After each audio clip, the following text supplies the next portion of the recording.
So I'm switching it up a little bit for this week, and we're going to do a Lisa pairing instead of a Pat pairing, and I'm going to try to use basically as many Lisa Eldridge products as I can. I hope that you guys don't mind. I'm taking my Inglot Eyeshadow Keeper and I'm just going to start doing my makeup. The thing is that I have my heart set on this week. I'm doing the bronzer and quad video from Pat McGrath, and I was sort of hoping we would be able to do the bronzer video today if my bronzers arrived really fast yesterday, but unfortunately the bronzers are scheduled to arrive Friday.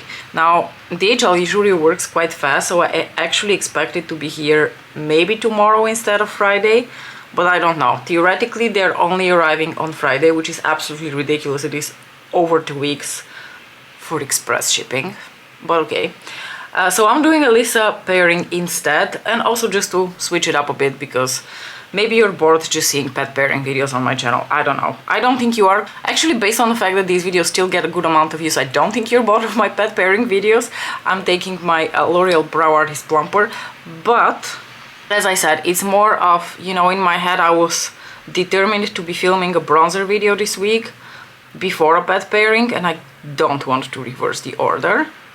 And it's been a while since I've showed the 2 Lisa Eldridge eyeshadow palettes that I bought on my channel, so I figured maybe it's about time. Speaking of the express shipping from Pat McGrath though, because I wanted to say something about that. You know how I always try to get the express shipping, it never works out, and then I almost never works out, and then I request a refund. And I always say that at the very least they've never made an issue out of that, and I've always gotten my 17 euros back. Since this is a Lisa Eldridge look, and I happen to have a couple of foundations here from her sample card that I reordered because I wanted to be reminded how I feel about this foundation. I recently did showcase again the shade 4, and I originally had shade matched myself to this shade here, the shade 5. So that's the one that I'm also going to be using today. And one of you contacted me on Instagram and asked exactly how I phrase my emails, because you were planning on doing the same, as you had also ordered the bronzers with express shipping, and of course you hadn't gotten express shipping. And to my shock and dismay, apparently this person came across the sassiest customer service employee, because they actually originally didn't want to refund them, which truly shocked me. I have never had this experience before with Pat McGrath. At the very least, they've always been like, oh, sorry, you know, at least we're going to refund you. And that was always the end of it. So I was actually pretty shocked when one of you was declined that refund. And I did advise you to go back and tell them that you did not get the service that you paid for, so you would like to have your money back. And luckily, they did refund you, but not before being sassier, telling you that this is a one-time courtesy that they're extending to you this time, but not something that you should hope to get on the regular. If they had told me something like that, I would have gotten really fucking pissed off, because I pay 17 euros extra to get express shipping. 17 euros is about half the price of her blushes and bronzers. So I pay half the price of the product to get the product faster, and then they have the audacity to tell me that if it comes 2 weeks later, that is perfectly fine. That is the service that they're providing. And I'm like, fuck no. So I want to tell you, if that ever happens to you, if you ever come across that sassy employee, do not take no for an answer. Demand your refund back, because you have not gotten the service that you paid for. It is as simple as that. Really, there's nothing more to it. You have paid for a service, you have not gotten the service. You need to get the money back. That's it. If they had provided you with the service, all fine and dandy, but they didn't. So fuck them. Do not take no for an answer. Just wanted to say that on camera, in case some of you were being hesitant, in case some of you came across that sassy employee. Just saying. I'm going to take the Charlotte Tilbury color corrector in the shade 1, which is the shade Fair Light. By the way, I really like the foundation from Lisa Eldridge. At least how it's looking now is looking really, really beautiful. I remember that foundation looking really beautiful on the skin, but I also remember it looking a little bit heavy towards the end of the day. So I'm going to be a bit more observant now how this behaves throughout the course of the day. I'm just covering up a little bit of my dark circles here. For my concealer, I'm going to make a little bit of a mix of the Huda Beauty Faux Filter Concealer and the First Aid Beauty concealer in the shade 3, which is usually my summer shade, because I've been really struggling to make that Huda concealer work for me. It just looks so haggard sometimes at the end of the day, even if I properly moisturize my under eyes. And usually I mix it with the Lancome Dainty Doll, which has a similar texture to the Faux Filter Concealer. It's that like more demi-matte. It's not a very hydrating formula. I'm just going to mix the two on the back of my hand. And I always try to hydrate my under eyes really well before I work with this concealer. But even so, unfortunately, I yesterday looked towards the end of the working day in the mirror and I thought, oh gosh, my under eyes are looking haggard. So I'm going to apply just a tiny bit, because that's I think the other trick with this concealer. Do not apply too much. And I've been using a sponge, because a sponge always applies product a bit more, you know, in a hydrated manner, so to say.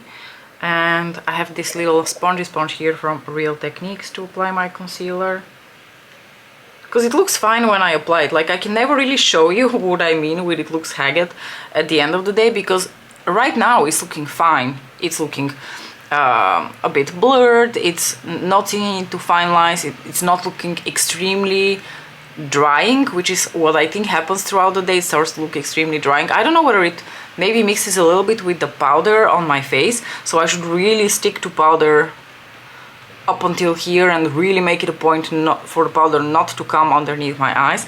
But sometimes it's hard for me to, you know, estimate these kind of things. Okay, I'm going to take this Gucci finishing powder and apply that all over my face, and make sure not to apply too much underneath my eyes.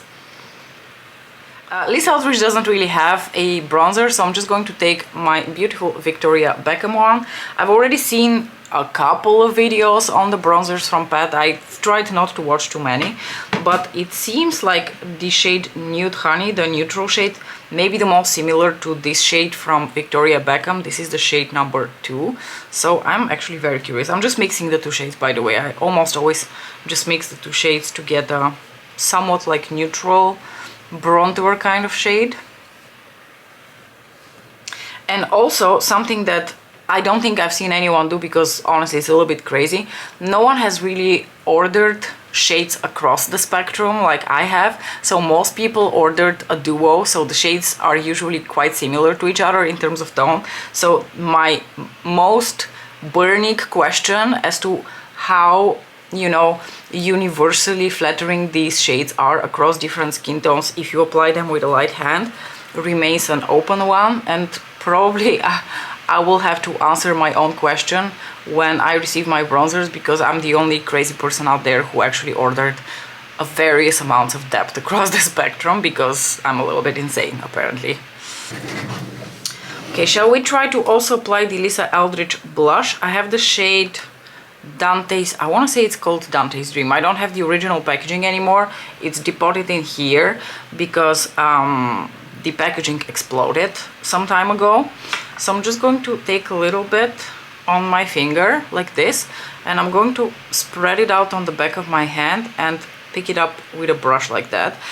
In this container, mine is still fine. It's still quite creamy. I can work with it, no problem, but this closes quite tightly. So if you have these and you have depotted them, I would advise you to put them in a container that closes really well to avoid them drying out.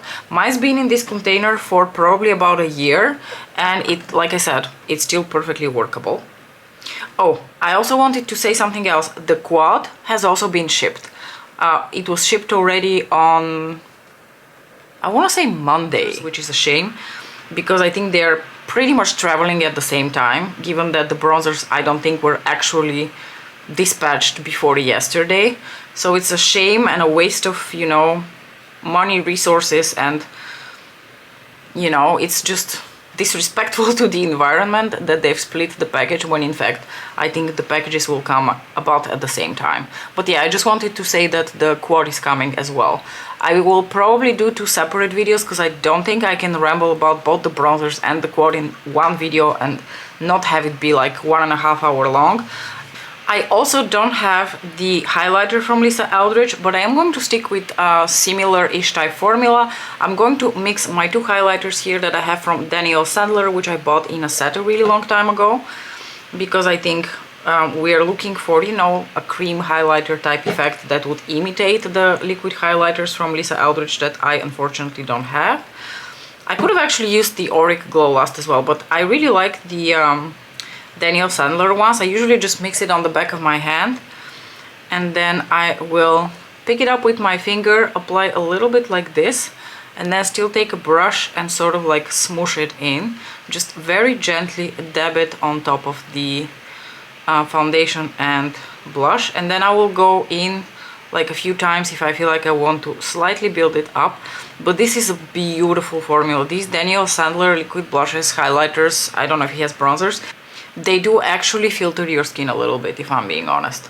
So if you're someone who struggles with texture and you want a really natural, very not necessarily glowy, but just very healthy looking highlighter and blush, I highly recommend the Daniel Sandler ones. They're gorgeous.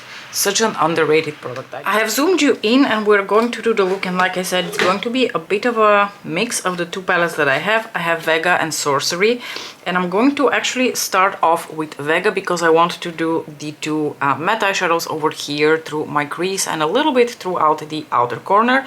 I actually wonder if Lisa Eldridge is going to come out with more of these little palettes for the spring and summer, because for sure she's going to release something new for the summer. I've heard rumors of a setting spray. I personally haven't really seen that message, but from what I understand, she's also coming out with a setting spray soon. I don't know that I'm interested in a setting spray from Lisa Eldridge, or to be honest, from any other brand. I'm so married to my MAC. Now this shade is quite cool toned, as you can see, so I'm going to apply the absolute tiniest bit of the brown underneath that, so this one, to just lightly mix the 2 shades in my crease to create like a light neutral brown. I'm not necessarily going for a very cool toned look, but just for like a more neutral toned look. Now I'm going to take a smaller crease type brush, go back into that deep brown shade and start packing it in the outer corners. By the way, there is going to be also a new product featured soon on my channel. It's coming today actually.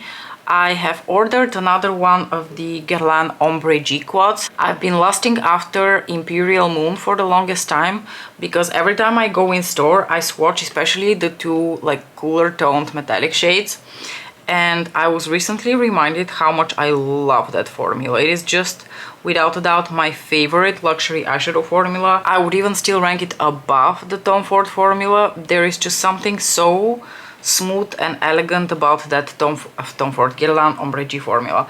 And I've been lusting after Imperial Moon pretty much from the beginning. I had my eyes on Royal Jungle and Imperial Moon, but because Imperial Moon has also 2 shades that are not necessarily my favorites, there is like a very deep charcoal gray black type of shadow, which I suspect will be similar in texture. I'm pretty sure because I've swatched it. It's similar in texture to the dark brown in the Royal Jungle Quad, and honestly I really love the formula of that dark brown shade. It is one of the most user-friendly smoky shades out there, and there is like this peachy, more satin type shade, which also doesn't really make a lot of sense with the rest of the shades, because the rest of the shades in that quad are pretty cool toned.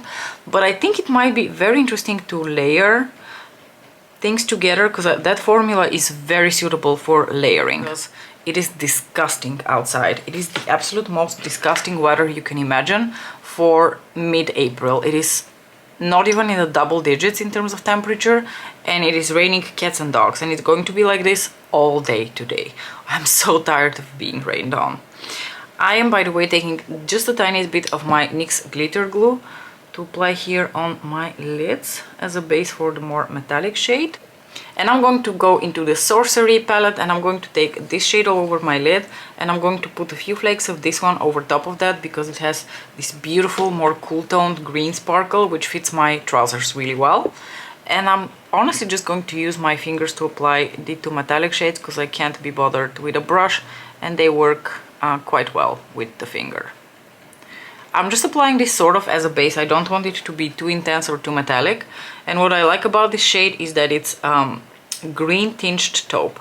So it has the same undertones as the sparkle of the topper shade, but it's still a taupe. This is a very interesting eyeshadow. I hope that it's coming across on camera what an incredibly unique undertone this has. And now I'm going to take the topper shade that I don't know the name of, the shade Mercurial, and I'm going to apply a generous coat of that over top of that metallic shade.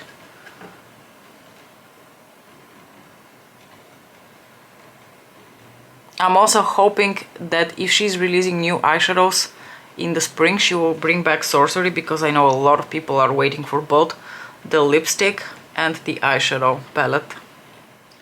In my inner corner, I'm going to apply a little bit of this sparkly shade here from the Vega palette. I recall this one being a little bit dark, but it's very shiny and reflective, so it will work out just fine. On my lower lash line, I'm just going to take a little bit of this darker brown shade from the Vega palette and run that here very gently.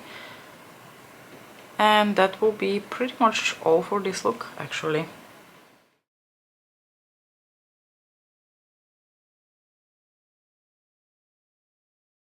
Since the weather outside is pretty disgusting, I thought I might as well put a positive spin on it and use my beloved Decade one more time before it's completely, you know, out of season. So I'm wearing Lisa Eldridge Decade, completing my little Lisa Eldridge look here.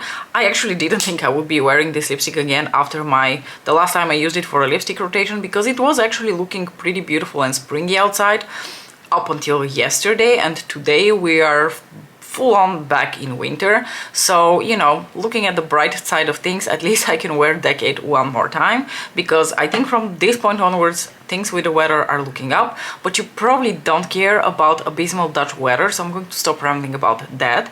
I will hopefully see you this week very soon to demo the Pat McGrath Labs bronzers and the new quad. We're all patiently waiting. As usual, thank you so much for watching and hanging out, and I'll see you next time. Bye!